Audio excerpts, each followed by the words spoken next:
अस्सलाम वालेकुम नाज़रीन।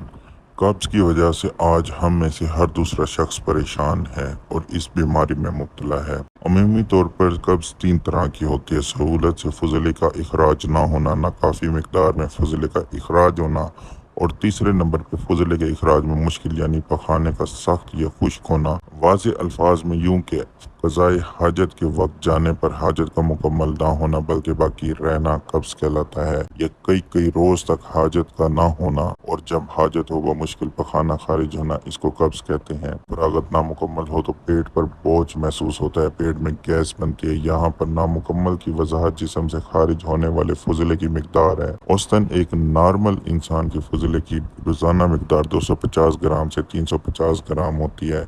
अलबत्ता ये खुराक के लिहाज से कम या ज़्यादा हो सकता है। कब्ज़ की अगर वजूहात की बात करूँ तो बड़ी आंत में खुश्की इसकी एक बड़ी वजह है। कूलों की पेरिस्टालिकल हरकत में कमी, पखाने का बड़ी आंत में ज़्यादा देर तक ठहराव, आराम तलबी, कब्ज़ कुशा अद्विया का ज़्यादा इस्तेमाल। वक्ती तौर पर कब्ज़ ख़त्म करने वाली अद्विया खाने से कब्ज़ दूर तो हो जाती है, लेकिन अद्विया के सानवी असर के तहत दोबारा पहले से भी ज़्यादा शदीद हो जाती है। वर्जिश ना करना भी इसकी एक बड़ी वजह है। ग़िज़ा में फाइबर की कमी और डिप्रेशन भी इसकी एक बड़ी वजह है। बैठने की पोजीशन का सही ना होना भी इसकी एक बड़ी वजह है। सुन्नत तरीका यह है कि बाएं पाँव पर जोर देकर बैठना चाहिए और दायां पाँव थोड़ा उठा कर रखें, क्योंकि बड़ी आंत का मुंह बाएं जानिब होता है और इस तरह फजले का अखराज जल्द और मुकम्मल हो जाता है। इसकी आखिरी वजह चाय कॉफ़ी का ज़्यादा इस्तेमाल भी है।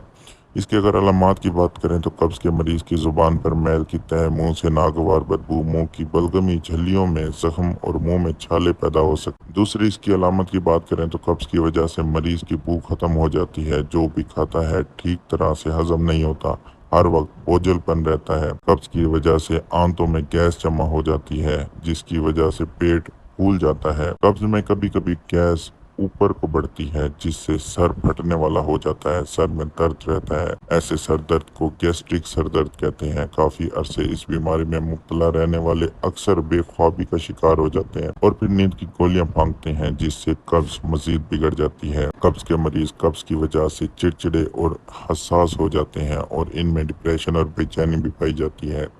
बदबूदार सांस और जुबान पर सफ़ेद तह कब्ज़ की खास निशानियां हैं। नौजवानों में कब्ज़ की वजह से कील मुहासे निकल आते हैं। हो सके तो इसका इलाज बर वक्त करवा के मजीद बिगड़ने से रोका जा सकता है, वगरना अगर कब्ज़ का आर्जा मजमन हो जाए तो काफ़ी पेचीदगियाँ पैदा हो सकती हैं। वो उज़लात जो कब्ज़ के दौरान अजाबत खारिज करने के लिए जोर लगाने के बाद शदीद दबाव बर्दाश्त करते हैं, दबाव के दौरान खींच या फिर जाते हैं, फिर इसका अंजाम एनल फिशर, बवासीर, मकत का बाहर आ जाना और बगंदर की सूरत में सामने आता है। पेट की दीवार पर पड़ने वाले शदीद दबाव हर्निया को जन्म दे सकते हैं। बड़ी उम्र के अफराद को दिल के मरीज बना सकते हैं। शदीद तरीन कब्ज़ के नतीजे में आंतों पर शदीद दबाव के तहत आंतें फट सकती हैं और फजला पेट में बह जाने के सबब मरीज की मौत वाक़ हो सकती है। अपनी ग़िज़ा में फाइबर वाली ग़िज़ाओं का इस्तेमाल ज़्यादा करें, ये इसकी एहतियात और बचाव के लिए ज़रूरी है। रोज़ाना तकरीबन 8 से 12 गिलास पानी लाजमी पिएँ। खालिश दूध का इस्तेमाल करें। कब्ज़ की एक बड़ी वजह डब्बों में बंद दूध है। रोज़ाना सुबह ताज़ा हवा में वर्जिश करें, सैर करें। वाशरूम की लोकेशन और हालत को बेहतर करें।